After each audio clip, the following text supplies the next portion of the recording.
spotlight has never shaken Caroline Levitt, until now, in a moment no one saw coming. She stood before the cameras, her voice trembling, eyes filled with tears. Something was different this time. The confident, outspoken figure we've come to know was suddenly vulnerable. Her emotions raw as she revealed a shocking announcement about her husband. Was it a heartbreak? A life-changing decision or something? Even more unexpected. As the room fell silent, her words left everyone stunned. And now, the truth is finally coming out. What is this truth? Caroline Levitt's journey to the national stage wasn't exactly what you'd call typical. She didn't grow up in a political dynasty or have a straight path paved. She was a small-town girl from New Hampshire, raised in a family that ran an ice cream shop and a used truck dealership. But even back then, there was something about Caroline. She had drive, ambition, and a voice she wasn't afraid to use. Fast forward to college, and that fire only grew stronger while most students were trying to get through midterms. Caroline was making headlines, writing bold op-eds, defending Trump's policies, and even starting her school's first broadcasting club. She wasn't just another student with opinions. She was making sure people heard them and people did hear them. Big names took notice, leading her straight into conservative politics. A Fox News internship became a gig at the White House, where she worked directly under Kayleigh McEnany from. There she became a powerhouse in political communications, serving as Rep. Elise Stefanek's communications director in a world where young voices can struggle to break through. Caroline didn't just break through. She ensured no one could ignore her. But today we're seeing a different side of her. The firm, confident Caroline is in tears, stepping in front of the cameras with a massive announcement about her husband. And trust me, no one saw this coming. Caroline's career wasn't without challenges, just like an event she experienced after being newly elected. Press room was buzzing, and you could almost hear the unspoken skepticism hanging in the air. The youngest White House press secretary in history was about to take the podium, and expectations weren't exactly sky high. Some figured she'd play it safe, stick to the script and maybe stumble. Others assumed she'd be nervous, overwhelmed by the moment. But then she stepped up, and from the second she started speaking, it was clear. She wasn't here to play by the old rules. Her first briefing was 47 minutes long. That's a marathon by opening day standards. But it wasn't just the length that got people talking. It was how she handled it. There was no tiptoeing around. Tough questions, no carefully worded non-answers. Instead, she met the press head-on, challenging their narratives, calling out bias, and clearly stating that she wasn't just another spokesperson. She was in control. Even NBC's Peter Alexander pushed her with tough questions, maybe expecting her to slip, but she didn't. She held her ground, answering with confidence, never once looking rattled. The skeptics had walked in, expecting inexperience to show. Instead, they saw someone who knew exactly what she was doing. Moving on this moment didn't happen by accident. She was preparing for it long before she ever stood at that podium. Back in New Hampshire at St. Anselm College, she was already studying the game, learning how politics and media work together. That knowledge took her to the Trump White House, where she worked as an assistant press secretary before becoming the national press secretary for his 2024 campaign. She wasn't just along for the ride. She was learning, adapting and proving herself in one of the most challenging political environments. But what set her apart wasn't just her confidence. It was her strategy. She saw the media landscape shifting. Traditional news outlets were losing their grip, while independent voices, podcasters, social media, influencers, non-traditional journalists were reaching more people than ever. Instead of fighting that change, she leaned into it. She didn't waste time trying to win over legacy media. She took the administration's message straight to the platforms where people were listening. This wasn't just about a fresh face at the podium. It was about a complete shift in how the White House communicated with the public. From day one, she clarified that she was redefining a role for years. White House press briefings had been dominated by the same legacy media outlets and reporters asking the same questions. But when Levitt took over, that all changed. Suddenly, conservative influences, podcast hosts, and independent digital voices had a seat at the table to the political elite. It was a shocking move to her. It was just common sense. Millions of Americans weren't tuning into traditional news anymore. So why should the White House ignore them? Whether people liked it or not, her approach worked even. White House Communications Director Stephen Chung called her first press conference the most successful ever. That one statement sent D.C. into a frenzy. The old model where mainstream media controlled the narrative was dead. Of course, not everyone was a fan. Levitt was already a controversial pick, but the scrutiny wasn't just about her politics. Her personal life became just as much of a headline.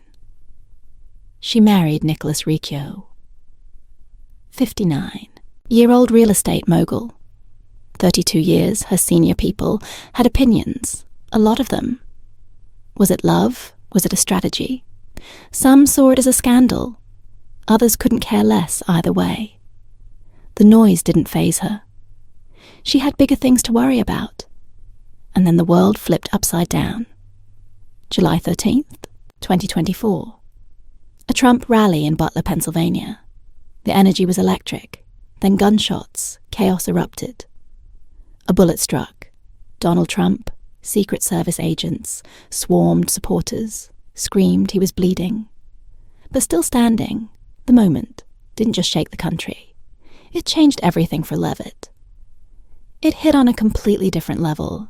She wasn't in the crowd that day. She wasn't even in Washington. She was at home, rocking her newborn son, just 3 days old. She had turned on the rally, like it was just another campaign event. Then suddenly she was watching history unfold in real time, unable to do anything but sit there frozen. The footage played on an endless loop. Its weight hit her like a freight train. She was a new mom cradling this tiny, fragile life. But she was also a political fighter, and deep down she knew this wasn't just about Trump. It was about the future. So she made a decision, one that most new moms wouldn't even consider. She turned to her husband and said, "I'm going back." 4 days. That's all she gave herself. 4 days after giving birth. She was back on screen in the fight. The public was stunned. How could she do it? Why would she? Her body was still healing. Her baby was barely a week old. But for Levitt, the answer was simple. The president nearly lost his life. Fighting for this country, she later said, the least I could do was get back to work. Some called it loyalty. Some called it madness. But to her, it was just doing what had to be done. Trump's survival wasn't just another wild political moment to her. It was a statement. It proved that resilience, determination, and sheer stubbornness could keep you standing, even when the world tried to knock you down. If he could take a bullet and keep going. What excuse did she have to quit? But let's be honest, jumping back into politics while juggling a newborn wasn't a walk in the park. 1 minute she was facing off against reporters at the White House podium, the next. She wondered if her baby even remembered what she looked like, leaving her child every day. Heartbreaking, it does break your heart. She admitted, but did she slow down? Not a chance. That just wasn't in her nature. And honestly, she had a secret weapon. her husband Nicholas Rio. The guy wasn't one for the spotlight, but behind the scenes he was the glue, holding everything together while she tackled the chaos of Washington. He was at home making sure their son was fed, cared for, and hopefully not already plotting his escape. From the crib, lucky for her. His business job allowed him to step up in ways most people never saw. The assassination attempt had rattled the country, but for her it was a gut check. It reminded her why she chose this path, why she sacrificed things most people took for granted, and why stepping away just wasn't an option. So when she stood in front of the press, just days after one of the most terrifying moments in modern politics, she wasn't just holding it together, she was doubling down. But no one realized something more personal would come to light beneath her calm and collected exterior. She wasn't just balancing motherhood and politics. She was about to drop a bombshell about her husband to have everyone talking now. In the world of politics, every relationship gets analyzed. Like it's a detective case, and her marriage to Nicholas Rio. It had people raising eyebrows, but unlike the usual power couple pairings you see in DC, theirs wasn't based on career moves or political alliances they met at a political event. One of those stuffy, high-energy gatherings where everyone shakes hands, makes power moves, and pretends they're not exhausted. She was already on the rise, totally in her element. Meanwhile, Rio, a real estate mogul with more money than most people could dream of, had zero interest in playing the political game. The guy barely even spoke to the press, let alone cared about making headlines. And yet, when a mutual friend introduced them something, just clicked on paper, they made no sense. She was young, ambitious, and thrived on public attention. He was 32 years older, allergic to social media, and couldn't have cared less about the latest Twitter drama. He had none in a world where people practically measure success by Instagram followers. No Twitter, LinkedIn, or even a Facebook page. For old time's sake, for someone with his level of influence that was unheard of. But where others saw a mismatch, they saw balance. She commanded rooms and made waves. He was the quiet strategist. Excellent watching from the sidelines. Their relationship wasn't just unconventional. It was the kind that made people talk. Some didn't get it. Some loved it. But for them, it just worked. People couldn't stop talking about it. The age gap wasn't just a passing comment. It became the conversation. Social media exploded with opinions, and not the subtle kind. Some called it opportunistic. Others doubted it was real whenever she posted a picture with Rio. The comment section became free. Is that your dad? One person mocked another, went straight for the jugular. Your husband could be your grandfather, and yet you judge everyone else. But she wasn't having it. No, long-winded defenses. No dramatic clapbacks. Just quiet, unshakable confidence. He's my... No. One fan, the best dad and the best man I've ever met. She wrote, if people thought they could embarrass her into silence, they had no idea who they were dealing with. While the internet dissected their every move, she and Rio were busy living their lives privately, intentionally, and without the need for an audience. No over-the-top displays, no magazine spreads, just two people who knew exactly what they had. Even their engagement followed that same rhythm. Christmas Day, 2023, in their home. No theatrics, he asked. She answered. And that was that. The next day she shared one photo, Rio on one knee. A diamond reflecting the winter light, the best Christmas of my life. I get to marry the man of my dreams, no spectacle, no performative emotion, just genuine joy. Their wedding was the same, while most political figures opted for extravagant headline-grabbing ceremonies. Theirs was the opposite entirely out of the public eye. No press, no exclusives, no mysterious anonymous sources leaking details. She didn't even post a wedding announcement. She just updated her bio with one word wife did to say the marriage didn't slow them down. It kicked things into high gear. Did she step into one of the most demanding jobs in politics in Rio? He kept running his real estate empire like he always had no interviews, attention-seeking moments, or sudden memoir release. Titled My Life as a Political Spouse. He stayed exactly where he wanted to be out of sight.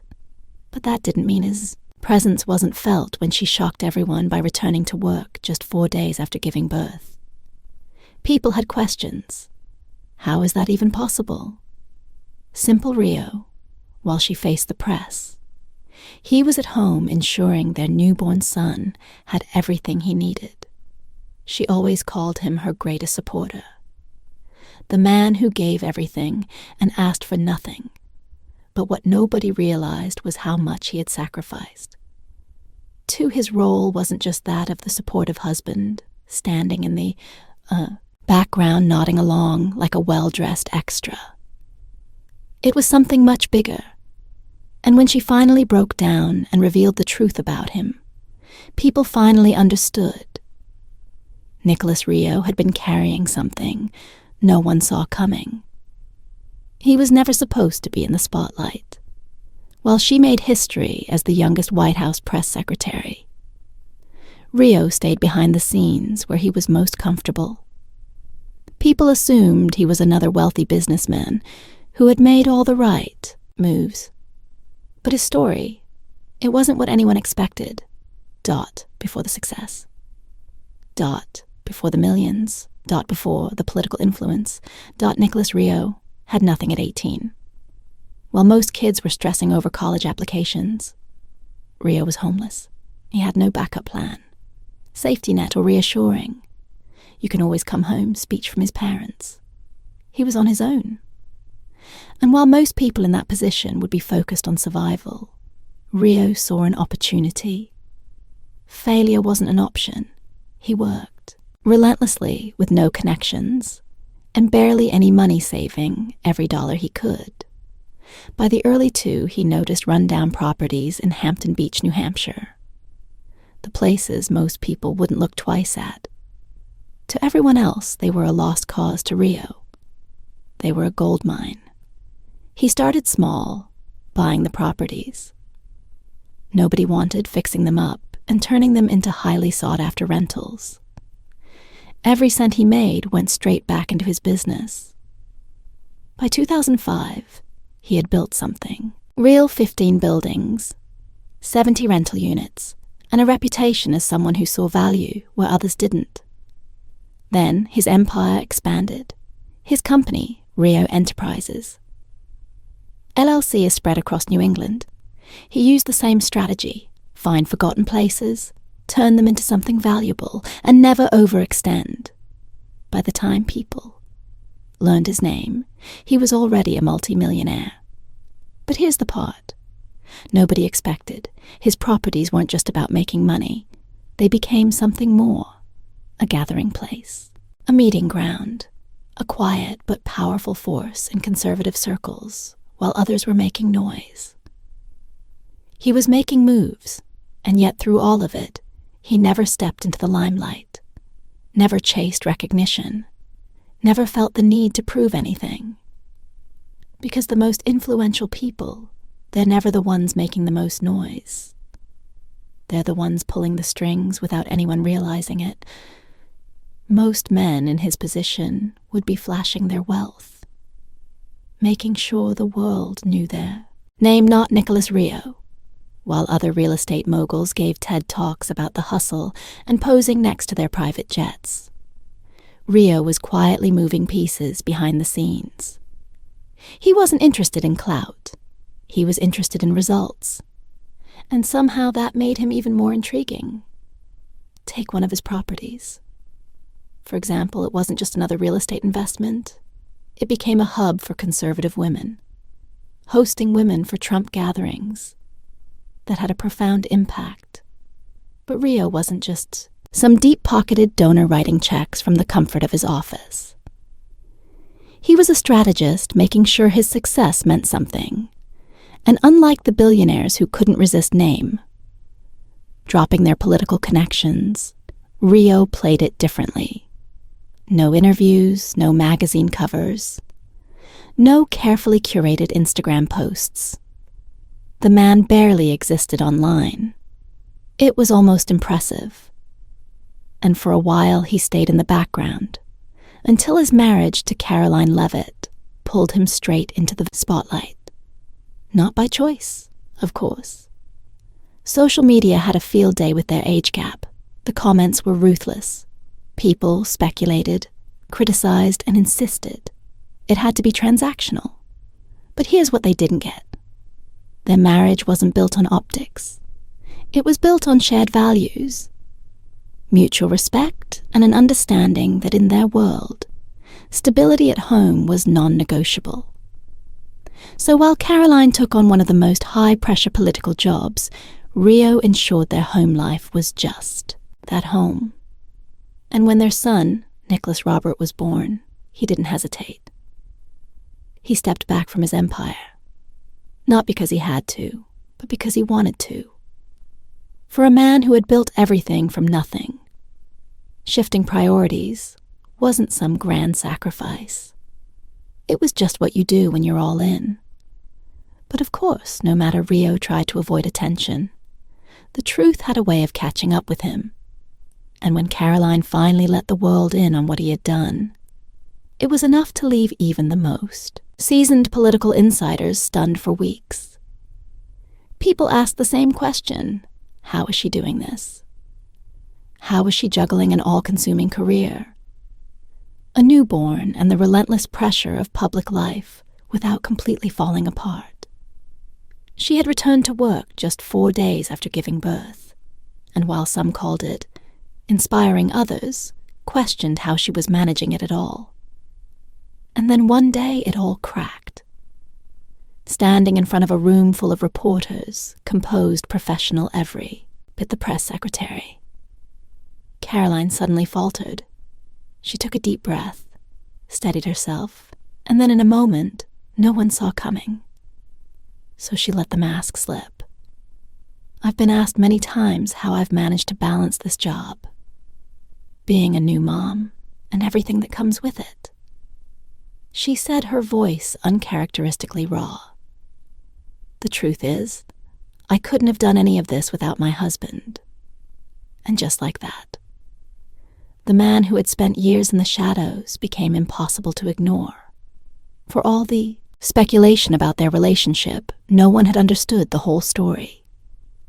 Nicholas Rio wasn't just a successful businessman or a quiet political force. He ensured their family didn't fall apart under the weight of her career.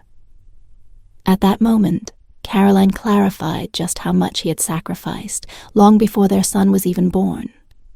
Rio had made a choice. No headlines captured it, and no political strategists advised it. He did what needed to be done. He stepped back, shifted his entire schedule, and ensured their family didn't miss a beat when Caroline returned to work.